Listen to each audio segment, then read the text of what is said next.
कैसे हैं आप सब दोस्तों। उम्मीद है कि आप सब अच्छे होंगे। मैं संतोष कुमार साहनी स्वागत करता हूं अपने इस YouTube चैनल में।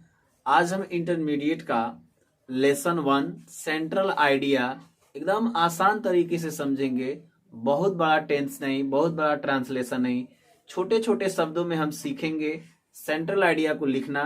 और माई मदर एट 66 जो कि कमला दास के द्वारा लिखा हुआ हमारा चैप्टर है, पहले लेसन का सेंट्रल आइडिया है, तो यह काफी इंपोर्टेंट भी है। माई मदर एट 66 एक और वीडियो में आपको बताया जाएगा कि कौन कौन से सेंट्रल आइडिया आप अगर पढ़ते हो तो अच्छे नंबर सेंट्रल आइडिया में आप ला सकते हो। तो यहाँ पर सबसे पहले इसका हम पूरे कविता का एक बार सारांश जान लेते हैं कि इसमें है क्या। तो कमला दास जो कि एक लेखिका है, मतलब कवित्री है इस यानी कि लेसन्स की, तो एक बार उनकी माँ बीमार पड़ती हैं और जब बीमार पड़ती हैं तो यह अपने माँ से मिलने के लिए हॉस्पिटल जाती हैं। जब वहां पहुंचती हैं तो देखती हैं कि इनकी माँ का चेहरा पीला पड़ गया है, इनकी माँ का उम्र काफी ज्यादा बढ़ गया है, वह 66 साल की हो चुकी हैं और समय के हिसाब से वह अब बूढ़ी हो चुकी हैं। जब वह वहां से लौटती हैं तो उनके मन में अनेकों प्रकार के विचार होते हैं। अपने उस रिश्ते को याद करती हैं जो उन्होंने अपनी माँ के साथ यानी बचपन में बिताया था। इस पर हम एक नजर डालते हैं इस सेंट्रल आइडिया के थीम पर, विषय पर।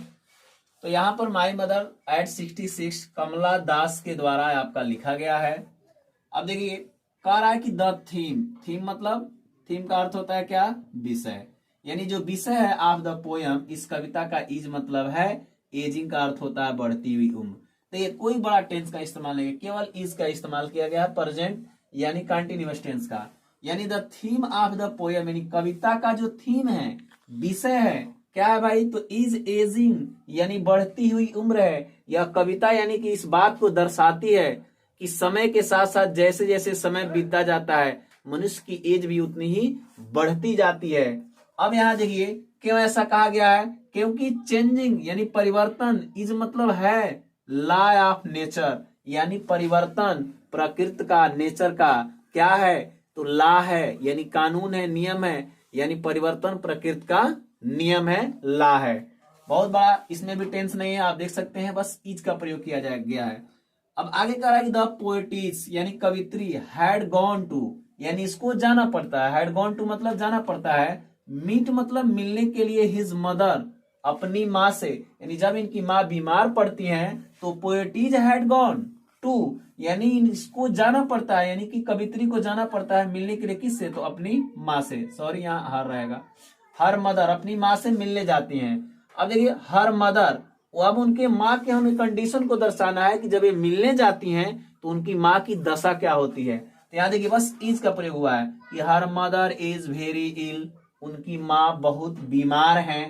अब आगे इसमें देखिए सी इज 66, वह कितने साल की हैं, तो वह 66 साल की हैं। ईयर्स ओल्ड मतलब यह साल दर्शाने के लिए लगाया जाता है, जैसे सी इज 66 ईयर ओल्ड, वह 66 साल की हैं।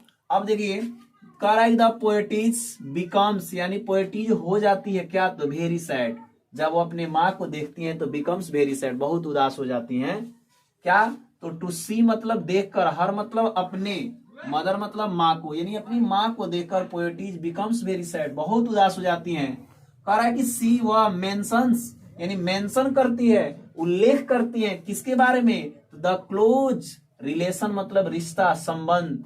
तो जो उनके और उनकी माँ के बीच में जो क्लोज रिलेशन था यानी उनका एक रिश्ता था, यानी जन्म से ही उस रिश्ते के बारे में यह मेंशन करती हैं, कविता में बताती हैं। किसके बीच में, तो बिटवीन मतलब बीच में, सी यानी उनके, एंड हर मदर और अपनी माँ के बारे में जो रिलेशन है, कैसा रिलेशन है भाई, तो क्लोज रिलेशन, इसकी वह क्या करती हैं, बात करती हैं।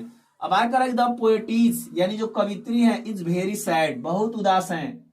वेन मतलब जब, सी मतलब वह, लिव्स यानी छोड़ती है हर मदर, यानी जब वो अपनी बीमार माँ को छोड़ती हैं, छोड़कर घर वापस आती हैं तो बेचारी ये कवित्री बहुत ज्यादा दुखी है। उम्मीद है कि ये बहुत ही आसान तरीके से आपको समझ में आया होगा। अगर आपको भी कोई और सेंट्रल आइडिया इंटरमीडिएट पर अगर चाहिए या हाई स्कूल के बच्चों को चाहिए तो आप हमें जल्दी से कमेंट कीजिए, लाइक कीजिए और चैनल को सब्सक्राइब करना बिल्कुल ना भूलिएगा। हाँ, साथ में बेल आइकन का घंटी भी दबा दीजिएगा ताकि हमारा नोटिफिकेशन मिले सबसे पहले आपको। मिलते हैं हम नेक्स्ट वीडियो में। जय हिंद।